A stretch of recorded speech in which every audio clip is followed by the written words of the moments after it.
Hello and welcome to the Rabbit Hedgehog YouTube channel, and down through those trees and across the tracks there is Indian Motorcycle of Oklahoma City. I'm just over here because it's a little chaotic because we've got the ride event going on down there, so that way I'm out of the way.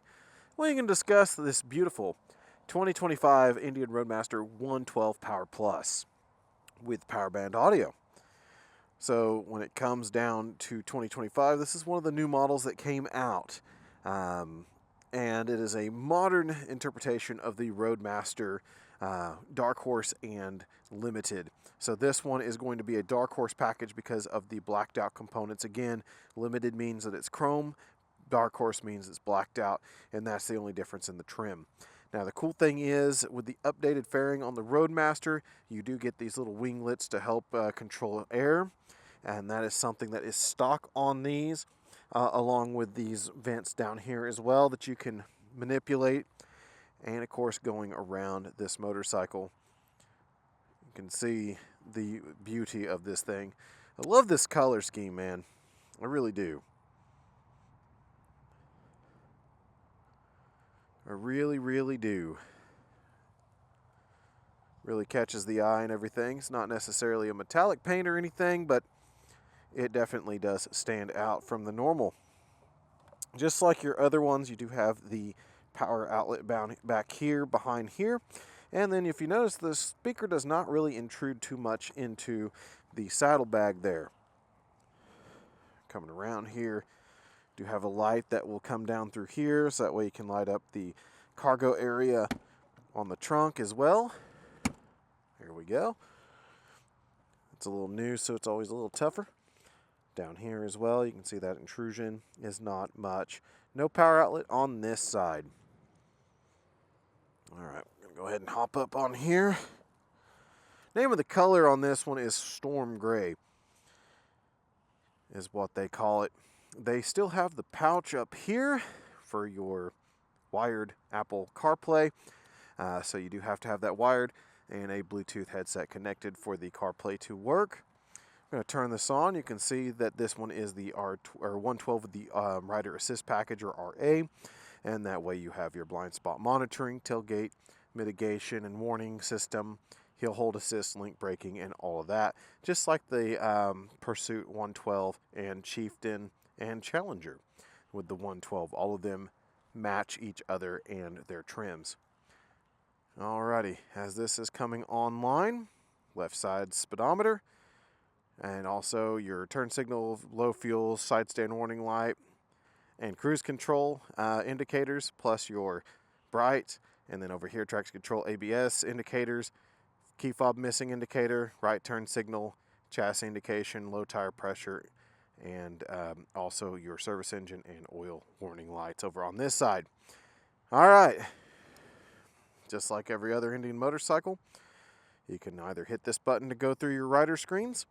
This button is your navigation, your settings and controls, and then your Bluetooth, and then your music.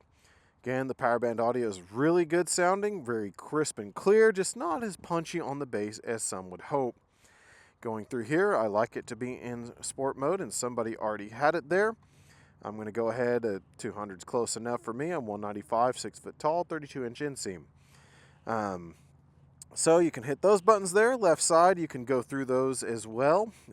Using that when you're on a screen such as your navigation, the right will bring up the menu. The left will go back. You can press the menu button here as well, and then you can scroll through and then use the right as forward, or press in the button as well to select. One of those two will select it. Left will take you back. All that good stuff there. Ride Command Plus is on this, so you'll see that we have the live weather, traffic, and speed limit. You can see the traffic right ahead of us. You can see our dealership right over there. All that displayed here. Zoom in and out. You can honestly touch the screen, glove and all. That's why I have a glove on to show that. You can also press the button down here as well. That will do that as well. See, no buttons. So that's how that all works on this side. Your windshield works by holding. You can either double tap to go all the way up, double tap to go all the way down, and or just stop it wherever you would like that to go. And then your starts over here with your engine cutoff, your power, your cruise control activated by being in third gear or better and 25 miles an hour or better. To the left sets it, and then if you press up or down on it, it will go to up or down 1 mile an hour. If you hold it to the direction that you want to go up or down, you can hold it until you're at your speed and then release it, and it will hold that speed from then on out. You have your mute and your selection of your radio stations presets and or music from your phone, turn signal self-canceling from a stop horn, and also your brights and good stuff there. Press in for hazard. Down here, there's your locks for your saddlebags and your gas, and way down there is the SAE power connection, so that way you can charge your devices or trickle charge your motorcycle, however you want to do it, because you can use that as an auxiliary charger as well if you got the right adapter.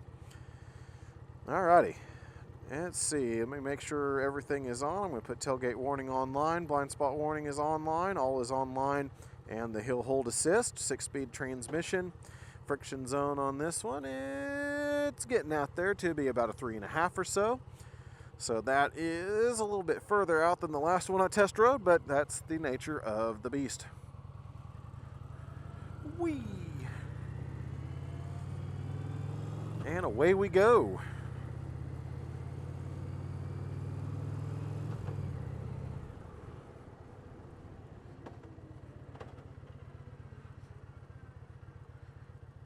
Again, I like starting out in the city because we're taking a 940-pound motorcycle down the street. That way we can feel it out and everything.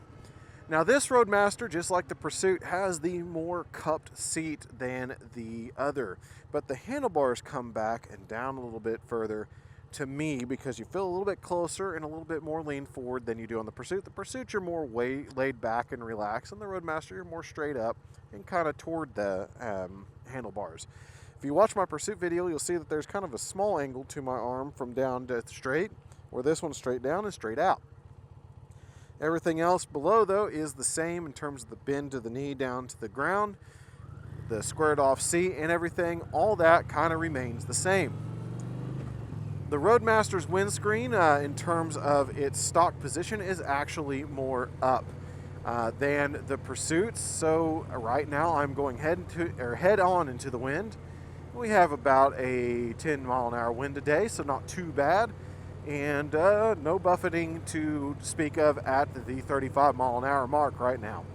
We are in third gear, going at around 2300 to 2400 RPM.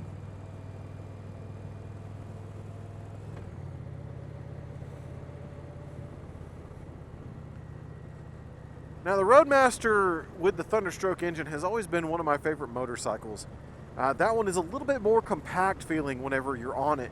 Part of it is because a 5.5 gallon fuel tank, a little bit different design. It's a little bit shorter and wider versus this one being a little bit longer and more narrow. So you do get a little bit different seating position on this one than you do the actual Thunderstroke engine Roadmaster.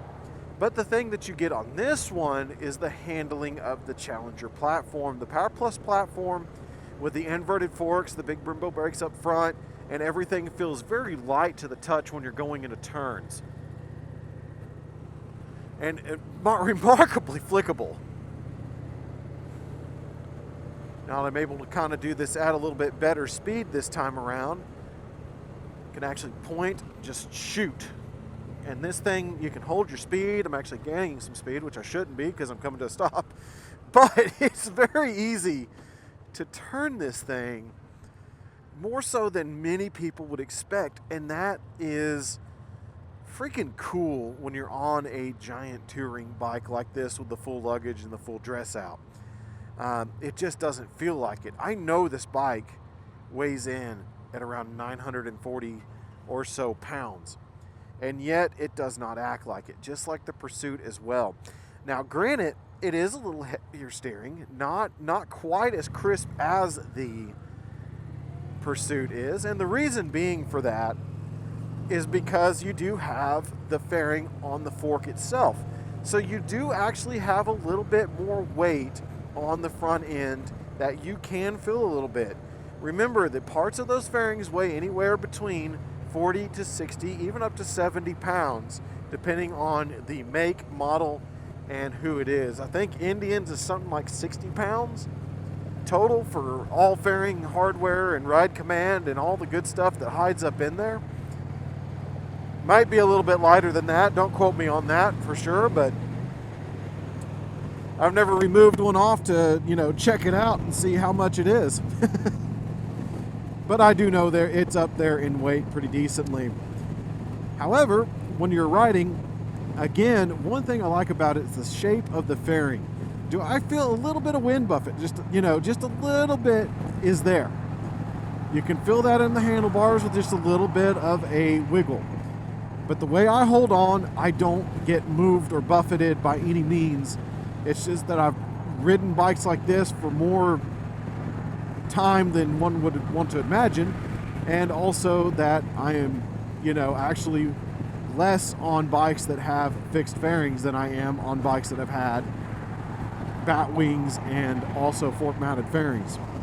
So it's just one of those things of what you get used to. Your hand posture and your muscle memory and everything just kind of gravitates back to what you're used to, and therefore you do not have much of an issue with how this rides and going into the wind or anything.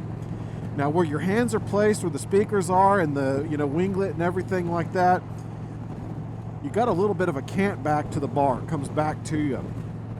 Your hands are nicely blocked from the wind, and you do have a nice cushion of air right through here. It's very calm right in front of me, all the way to my chest and everything. No big deal from the wind coming at you at all. And again, this is the lowest position for this windscreen. If I go ahead and boost it all the way up, now I'm looking directly through the windscreen, and there's no real air coming in at all now up front. No buffeting, no noise, no nothing. I don't mind looking through windshields. They don't bother me. I only mind whenever I'm looking like literally at that being like right there, and say my visor's open or something, I have like double weird edges that I have to see through. This bike I don't have that problem with, and for sure don't have any problem with the windscreen all the way up. And these little winglets are doing a very good job at pushing some air into my arms, into my armpit area and stuff, and keeping nice and flowing wind down through there. So very nice wind management on this bike, and just a nice fairing design overall. We'll go ahead and lower that all the way back down. Like I said, I'm looking over the windscreen now, so not a big deal. And again, no buffeting. That's the nice part. Absolutely no buffeting to be bothered by. We're currently traveling at highway speed, 65 miles an hour, 6th gear. We're at around 2700 RPM. So the bike is lumbering right along. One thing I do like about the Indians, I'm in sport mode, 6th gear. At that kind of RPM, I have a 6300 RPM redliner. So if I rip this thing right now, as you will notice, it takes right off. No need to downshift. It has power in the band where it's at right now. And the nice thing about the PowerPlus engine is that as you ride, it's just it's a plateau. It immediately hits like its torque and just kind of plateaus, it feels like, because it's constantly there. You don't have to worry about it losing air or breath or anything. The Thunderstroke does have that at the upper end, where you definitely feel that it is falling off the mountain at that point, and that needs a shift. It's that way you get back in the power band. Not so much with the PowerPlus. This thing just kind of rockets up to speed at any point, because it is a very plateaued, like I said, torque curve, power curve on this bike, it feels like. At least that's what it feels like to me. I've never seen the power curve on it. Maybe I need to look it up, but it is what it is. Now, in terms of 108 to 112, the 112 engine does have a little bit more horsepower. 126 and 133 foot-pounds of torque versus 122, 128. And when it comes down to it, you don't necessarily feel that, except for at this point. This is where this bike likes to be. It just kind of mellows out from here on out and stays very calm, very collected. The mirrors are clear. It's not as vibey or anything of that nature. You might see just a little bit, but again, I can tell what I have coming up behind me. You know, I can look and go, that's a Ford, that's a, you know, all that good stuff happening. So I know what I got coming at me. And pretty easy to tell, you know, because you got a pretty good straight shot there and very good visible in the mirrors. I could probably adjust my shoulders and arms out of there. It's just I hopped right on it and didn't think about the mirrors. That's where I'm at right now.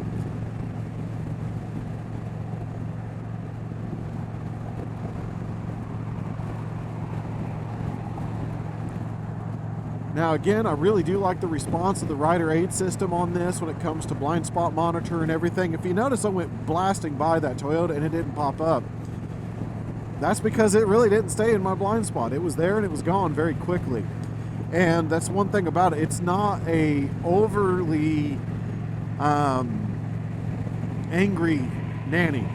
It's there and it does good things. See, it pops up there because it's a nice slower approach. So they literally stayed in my blind spot for a moment. So the way this is set up is actually really, really nice. I do have all the rider aids on, including the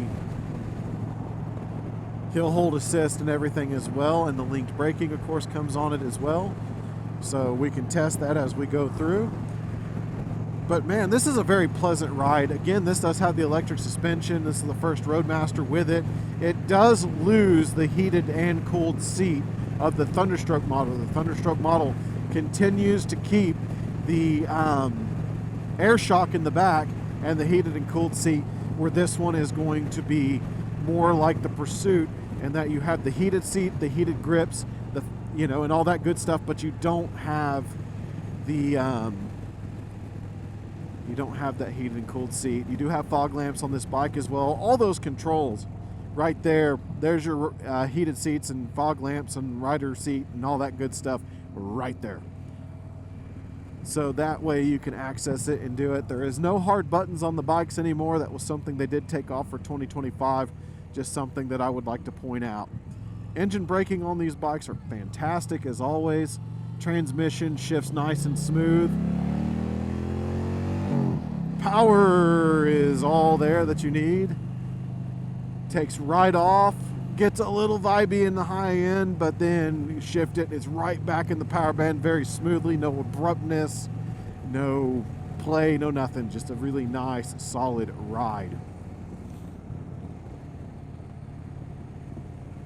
And again, like I said, yeah, I'm in a flat spot. I totally understand that I don't have the best of roads to test this with, but if you notice, just pressing left and right very nicely and easily, very crisp response. So anyway, even back there where I did the little switchback by the fire station, if you want to call it that, even at 35 miles an hour, you could see how easy it transitioned through that turn. Is that a small turn that doesn't show everything off? Absolutely, but it's a pretty sharp little turn too. And it shows just how well balanced the chassis is. But this also very light on its feet. I'll see if I can get a little bit different of a turn, a little bit faster speed to test it. But again, it takes 2 hours to get to some solid roads here in Oklahoma City area. So I'm pretty sure I am not going to be allowed to have that luxury to be able to go there. Would love to. Probably take mine out there sometime or another and do a video through, but is what it is. You live and let die.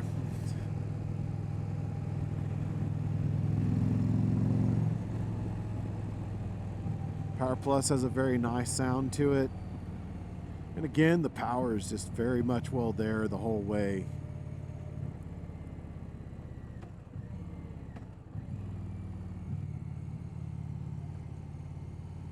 Nicely turning into the intersection there and just dove right in, stuck and left.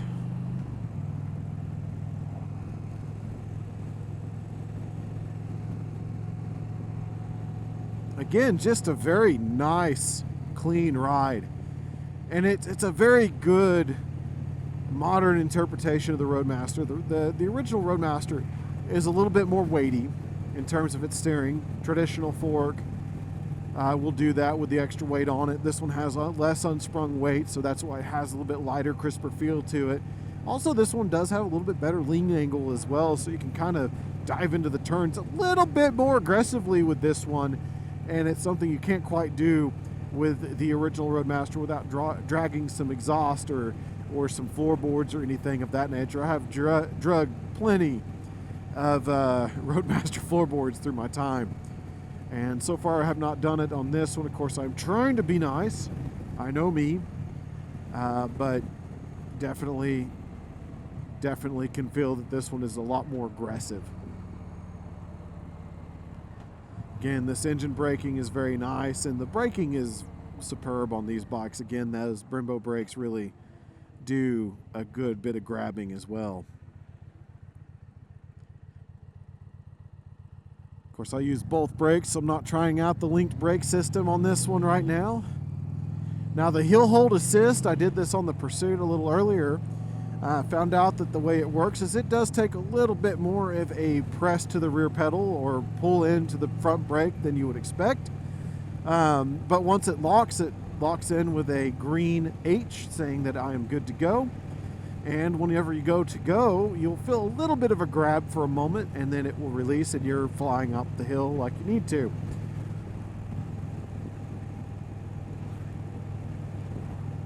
And that is pretty cool. I'll see if I can get it to work up here. I do believe I got a stop sign coming up, and that way we can put that to the test here. Maybe show what the screen shows here in a moment.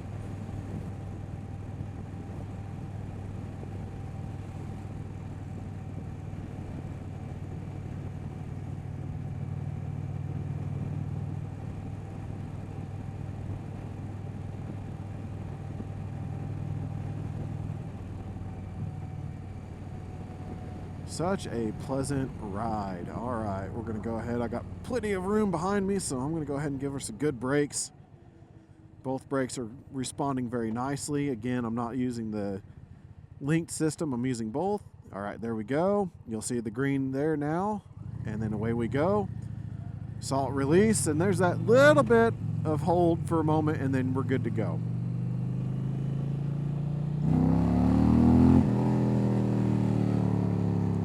Second gear pull, I mean, you just saw that thing around 4,000 RPMs, the rocket that it does. Just great power. Not unbelievable, but fantastic. For a bagger, it's a very fast tourer bagger.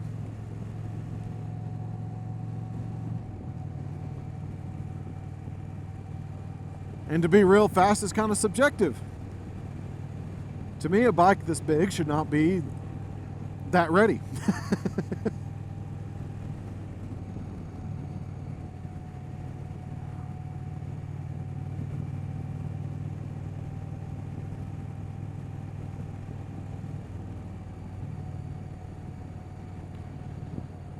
Alrighty, take it back to the interstate here for a moment, head back to the shop. Use that engine braking again. Downshifts are crisp. Upshift on the 6-speed is wonderful as well, just to what you expect. Very solid clunking, tells you what you're doing, where you're going, and how you're doing.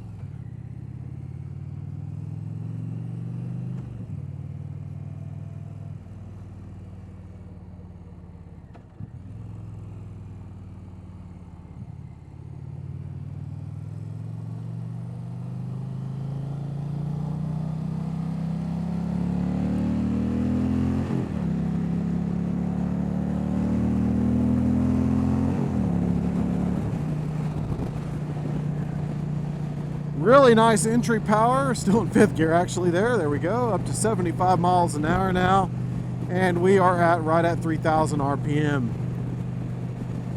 on this side of the highway. Yes, I'm aware I have the system on here, but I always will look. Why will I always look? Because technology is technology, and it still is made by human and can and will fail. Always be ready for something.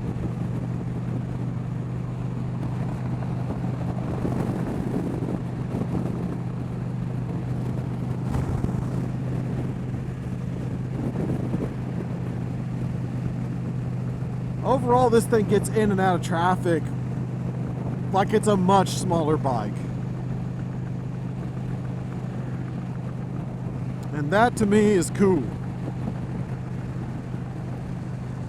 Because now you got a bike that's got good road handling weight,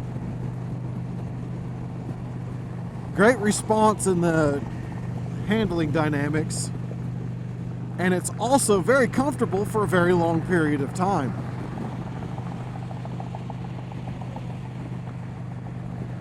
I haven't felt any heat come off of these that are too bad. I had a little bit of wind hitting me on the other bike earlier, and it was putting a little bit of heat onto my right leg just because of where it was, and it was a side wind coming through the cylinders, making it a little bit hotter. But other than that, it wasn't even that hot for me. I could feel the warmth, but it wasn't uncomfortable. As we're in motion and not stopping, we definitely feel nothing happening here.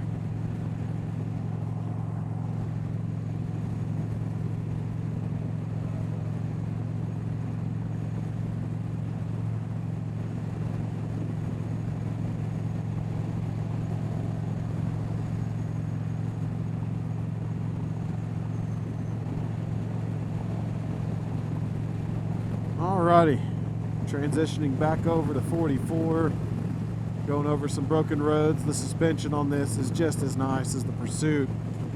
And to be real, there's something about the Roadmaster I'm kind of noticing is I feel like I hear more noise coming from the engine on this one. I can hear this one's soul a little bit differently.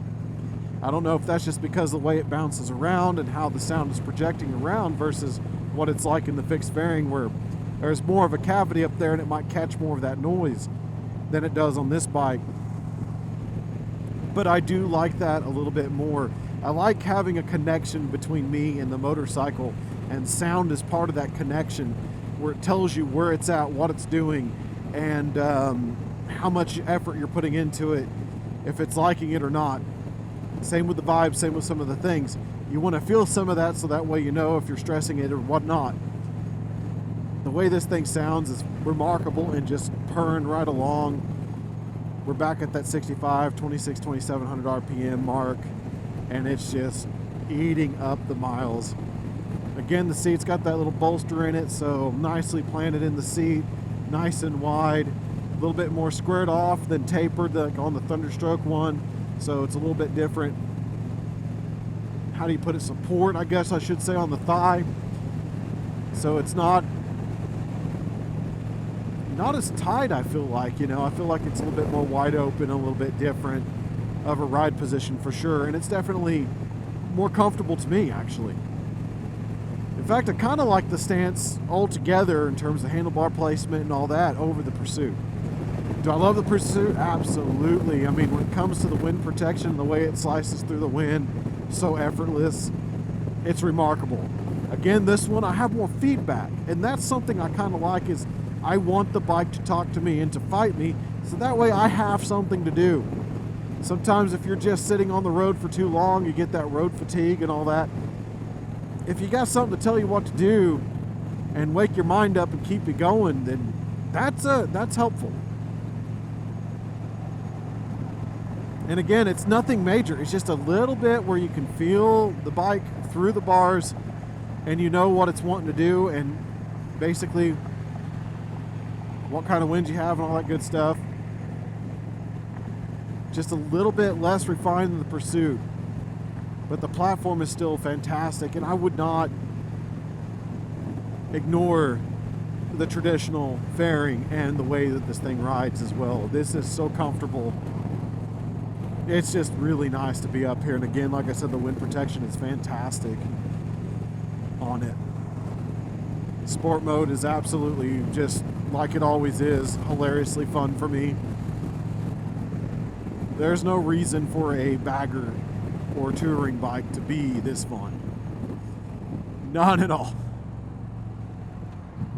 Alright, get this thing down in speed here. Woo! Turning. This one I'm holding about 40 miles an hour in this turn. I'm close to scraping. I can feel my heel hitting the ground. So I'm just trying to keep that off the ground there. We're keeping at 40. Now we're up to speed. Oop, no heel shifter. That was me being used to mine. There's that muscle memory I was talking about. Alrighty. Up to speed she goes, though, without, you know, skipping a beat, even if I skip a beat.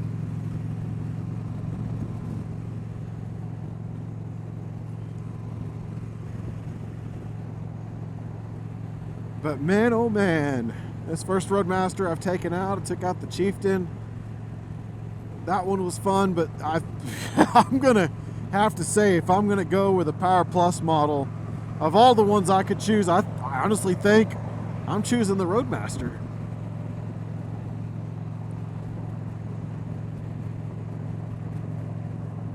That's going to be my honest thing. The wind protection's lovely. It's got storage all throughout it. Rides beautifully, just nice and calm, and absolutely a fantastic rider. So at any rate, this is the Rabbit Hedgehog, and I want to give a shout out to my sponsor, AGVSportUSA, for providing our riding gear and apparel that keeps us safe in the event of a slide or accident. Also want to thank Law Tigers of Oklahoma out there being a part of our community, raising rider safety and awareness. But if you have any questions or anything that comes up after an accident with a motorcycle, give them a call. They'll go to bat for you.